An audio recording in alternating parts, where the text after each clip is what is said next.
Yo, yo, yo, yo, yo, what is going on, everybody? Welcome to the Regal 30 podcast. This should be episode 25. It should be episode 25. We ain't been consistent with this show, man. We got to get back on here and start talking. Get back on here and start reaching out. How's everybody been doing? Oh, listen.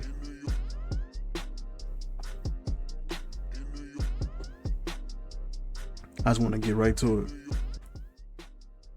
The situation going on with Joe Budden, Rory, Maul, Parks, Ish, and Olivia Dope, which I think that's a pretty dope name.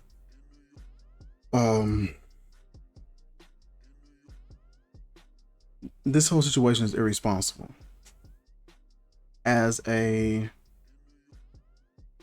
brand, as a network, and a podcast owner and operator, you have a responsibility. And just the way that you were going about business was unnecessary, to be perfectly honest. I would understand if Maul and Rory were very irresponsible, very reckless, very undermining and trying to undercut them and things like that. But from the way things are looking, outside looking in, and from what I can gather from the information that is out there, these guys have presented themselves genuine, sincere. They made some mistakes so far as assuming that the friendship and the connection that they had didn't really need to be gone over contracts thoroughly from the jump. There was a few things that was kind of catching me off guard. From what I can collect from everything that's going on, these boys that built this podcast, Rory, Maul, and Joe, and they do have chemistry. There is a chemistry that's there. You do catch a sense of that sort of narcissist behavior from Joe. You do get a sense of that when watching a show. You'll see plenty of times where Rory or even Maul may have a point or something that they're trying to go over and discuss, and Joe will kind of cut them off. He'll kind of run them around and talk them in circles, dance around answering questions. And when there's an obvious answer, you will see him just pick a very non-obvious answer, and a very unrealistic answer to fill in the place, to continue to run the circles and to continue this whole spiral just so he cannot answer the question. You see him do that a lot, and it's a very little payoff for all the work that he does just to avoid answering some of the questions. It's terribly messy. Like I said, in the beginning, it looks like they were growing this podcast, building chemistry, and now they started landing networks. They started landing different contracts. They had a Spotify deal. Looks like they left that deal, and CASHAPP presented them a deal. And it looks like they were agreeing to do a percentage sort of contract where they got hit with a percentage of whatever is coming in, and not a salary, not a flat rate or anything like that. So even with this percentage deal, from what it sounds like, listening to Rory and Maul sit down by themselves with no Joe present, with no one present, and able to just kind of speak unfiltered, they were saying that it was a percentage deal and that Joe wasn't being transparent about the gross amount that was coming in for that contract, and was possibly taking a majority of that percentage, which he was already set to get anyway, but seemed like he possibly wanted more. And they wanted to look at the numbers and see what was going on to make sure their percentage and what they were getting paid was correct. From what I hear, Maul saying one of the main reasons was they were doing tours. The show was doing well. They were doing tours and doing things like that, packing out places and having lines wrapped around the corners and stuff like that. But he was saying that there was one time that they had like 1,500 seats that were filled, and they got that percentage for that. And then there was another time where it was like it was either 2,000 or 2,500 seats that were filled. The percentage got cut, and it was the same amount. And Maul was saying that that was off. And he noticed that every time he asked Joe about the contract or anything pertaining to it, that Joe would get defensive and that Joe would start, yelling and cursing and things like that. And it was a bit much.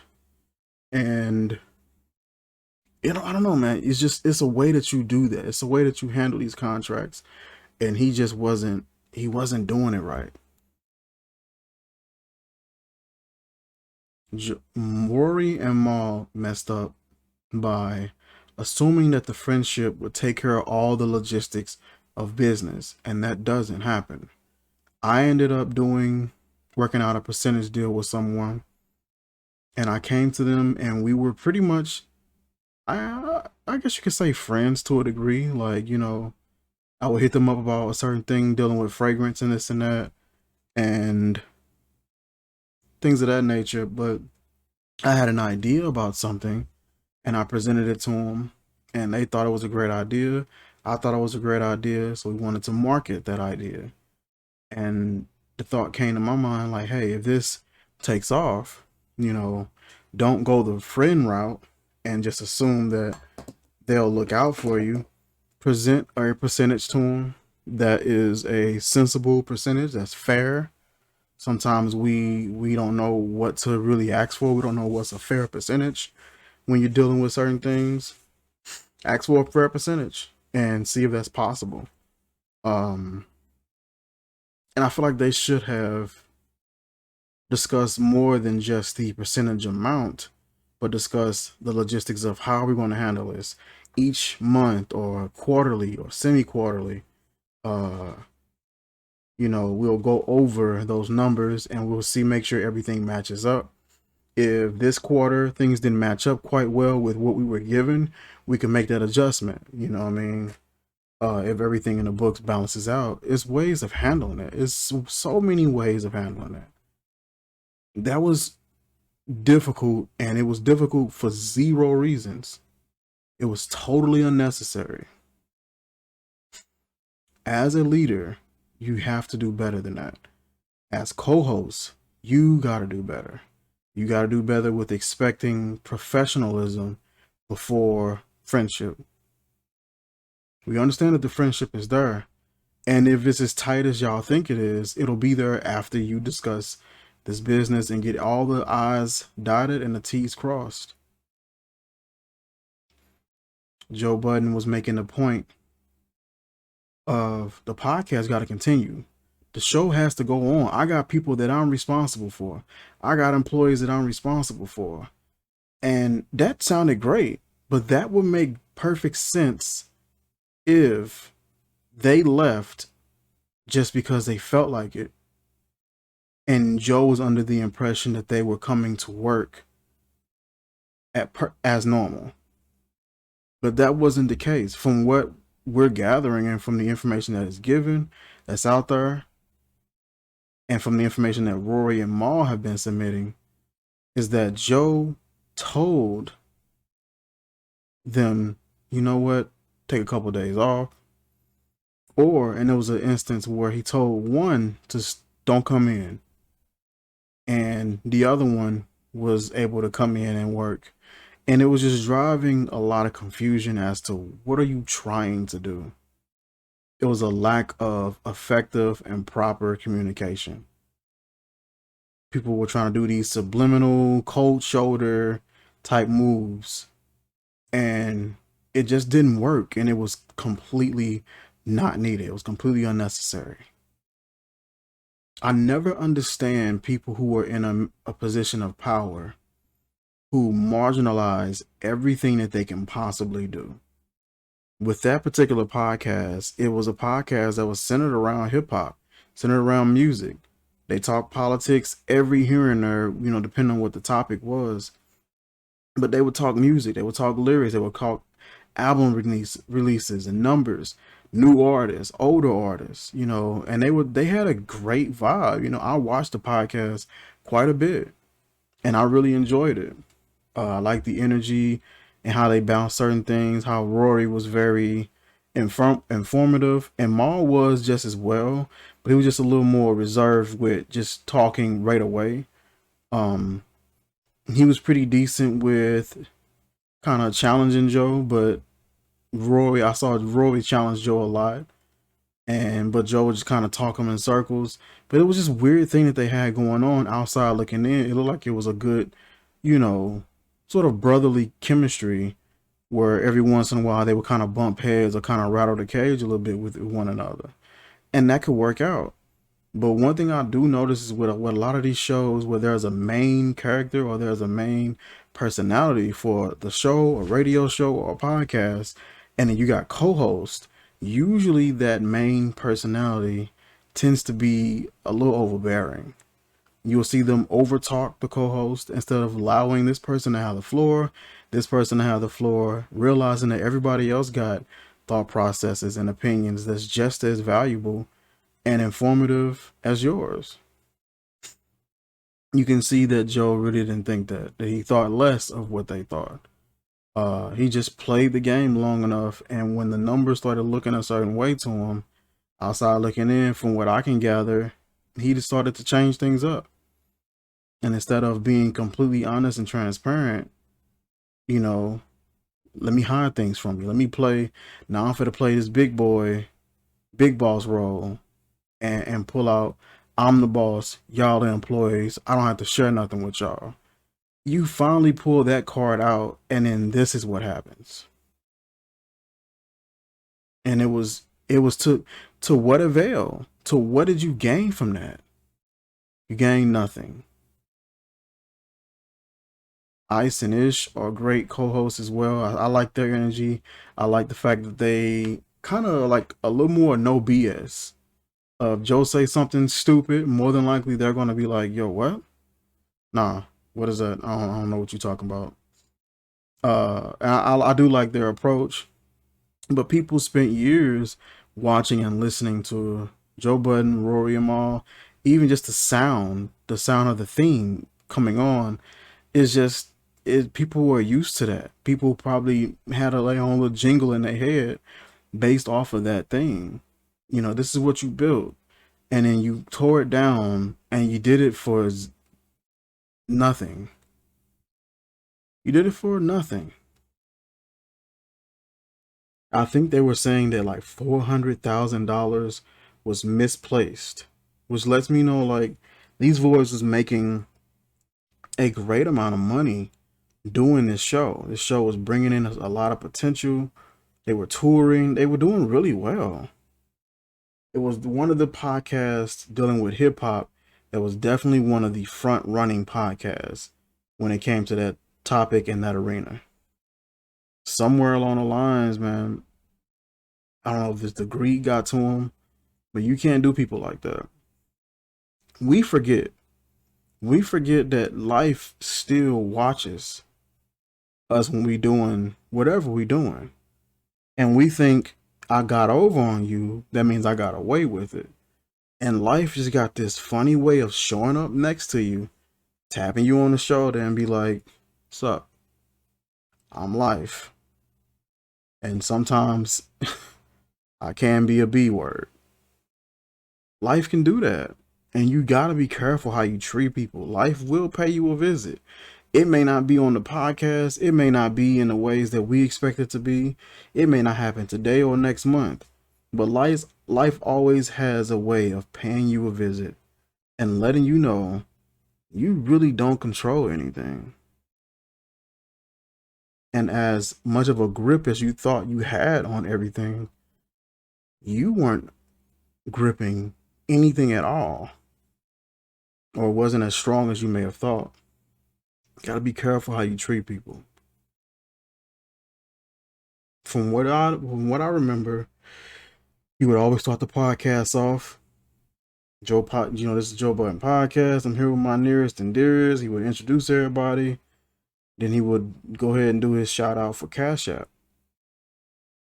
we're tolerated, we're this and that by Cash App, though, the gracious cash, you would do this whole spiel, basically letting everybody know that this is sponsored by, tolerated by, and I was noticing that we weren't seeing that logo anymore, or maybe it was missing for a few episodes. I'm not sure. It was speculation that they had lost that contract, that they had lost that sponsorship, which is understandable. If Joe is running around here and this is how he's treating his employees as a investor, because that's basically what they're doing. You're an investor. You're investing in this podcast. And if what you initially invested in has changed drastically, and the manager, who is Joe, is this how he's handling the employees, these are pretty much your assets. They're sponsoring you. They're looking at you like, okay, you guys are assets for us to be able to get, in order for us to get what we need out of you guys. You guys are an asset.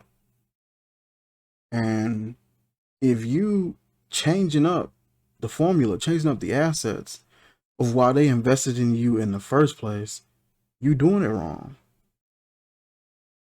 You doing it all wrong.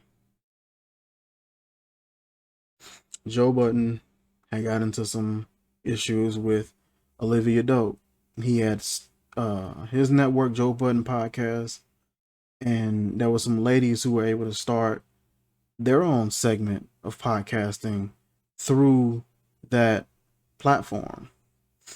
And I believe it was a lady named Olivia Dope was on an episode, was on there. I don't know if she was working on that particular sector or not, 'cause I didn't catch a lot of their episodes. But I remember something going around where Joe had said something inappropriate, and the other guys didn't necessarily like check him right away on it. From the way it sounds like the comment was said, people kind of gave some banter, kind of egging it on, and didn't really just stop it and nip it in the bud. Olivia had an issue with it, and then I saw a clip with Joe on their podcast, and he's, I guess, kind of clearing the air, asked for a hug. Hugged the young lady, and from the way it looked on the camera, like he was moving his hips and swaying his hips and things like that. And people was talking and speculating about what it really was, what it really meant. He wasn't touching her. But that's just odd. You hug anybody and start swinging your hips around, that's just odd.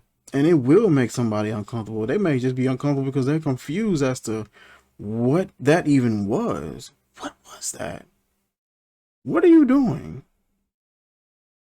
So they had to do an episode, and like the first, I want to say like 20 or 30 minutes, they were kind of talking about it and sort of apologizing in a way, saying I failed and, didn't do this, I didn't do that, and I'm apologize for being, insensitive to those things. That's stupid. You know better. Point blank period. You knew better. And there was no excuse for that. We shouldn't have to come back and do this whole I'm sorry for harassing you that way and speaking inappropriately. That's stuff that we should know. There's so many examples of people doing dumb stuff like that around us. There's no reason for us to slip up and do that. And got hit with sexual harassment accusations. And you just can't. Cash App, from what it looks like, withdrew their hand because you don't want to have any money invested in continuing to invest in something that does that, because then it's going to come back on you very quickly. So yeah, they withdrew from the way it looked. I'm not sure if that's exactly what happened, but from the way it's looking, from the information that I can gather, from the information that's out there, it looks as if they withdrew. I don't understand it. I don't understand owners who marginalize what they're able to make. I think about record labels, and you got these guys, the head execs at the record labels, and you got the artist. And instead of doing things that's going to benefit you and the artist, they say, you know what? Let's not benefit the artist. Let's just benefit us. And then within doing that, of course, the artist is going to get upset. They're going to get a little cranky. They're not going to want to be as creative. They're not going to have that pure creative outlet because now their contract is tainted. They're upset. They're legally bound to the stupidity that we bound them to. And then I want to strain every single red cent out of them and give them back as little as humanly possible through this contract. Whatever opportunities they have outside of this, I want to dead all of those opportunities. And I want to marginalize everything that I can make, not realizing that if you keep the morale up with this artist, and we all understand that there are situations where some artists just aren't gonna produce for you. Some artists, no matter how much money you invest and how much you say yes to whatever plan they may have, there are some artists who they just not gonna produce. They're just not gonna have that ability to connect with the audience. And in some of those cases, you have to make a tough decision to say, you know what, we're gonna go ahead and just part ways. But then you get these owners who, instead of saying we'll part ways, I'm gonna squeeze every dollar I can out of you and then screw you over in return, which screws me over in return. Because if they're not in a space to want to make really good music, where good music is going to come from, they're not going to be making you any money. They're going to be trying their best to get away from you.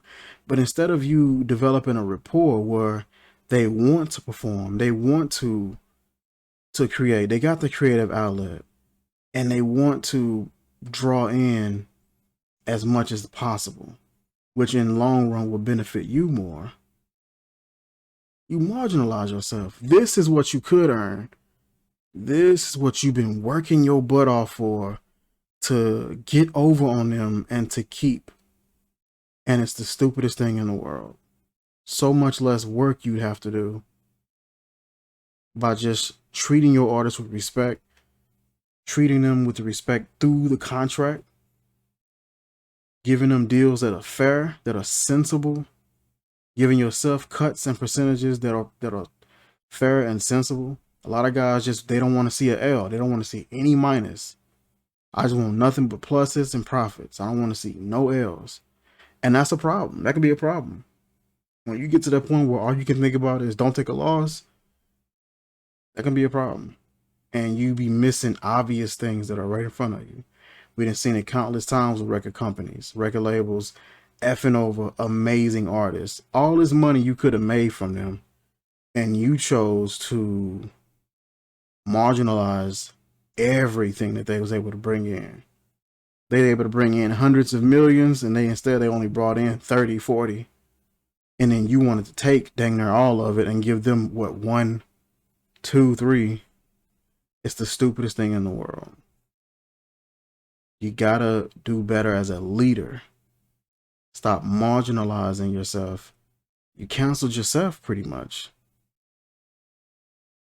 The podcast won't be the same. Everybody who's going to be there is going to be low-key thinking about the 2 guests that was played bogus. And the 2 new guests that are there are going to be looking around like, that ain't finna happen with me. Yeah, we're going to need you to very well say what this is right out the gate. And more than likely, from what Rory and Maul was saying, that he's going to make them salary, which will be much easier for him to figure out, pay them. They cut and move on by this day. That whole situation was so screwed up. These 2 guys who obviously had a good heart towards you, really trying to make things work, and for some reason, like, Joe just wasn't catching it, man. It's some mental issues, some mental disconnect. That boy said, "I feel like I don't have to respect friends." Huh? Yeah, I feel like I don't have to show no respect to my friends. They're not owed respect. But turned around and said, "I'd give respect to a stranger on the street." You just saw him just kind of backtracking, going back and forth, tailor making whatever he says to the moment, just so it could not make sense, to dance around giving the real answer, or dance around an answer somebody else gave that may be the right answer or true answer that you really don't have much rebuttal for. You will see him just spin it and just flip it in a whole different direction just to avoid that, okay, you may be right and I'm probably wrong here. Which in turn will give you so much leeway. But you don't want to take an L. I just want pluses and profits. I can't take an L. So I'm going to just blurt out something random. Spin this conversation around. Try my best to flip it somewhere else. And sound completely psychotic and crazy while I'm doing it. You gotta do better. Gotta do better. Joe Budden podcast. We hope it does well. This situation going on with Olivia, just make it right.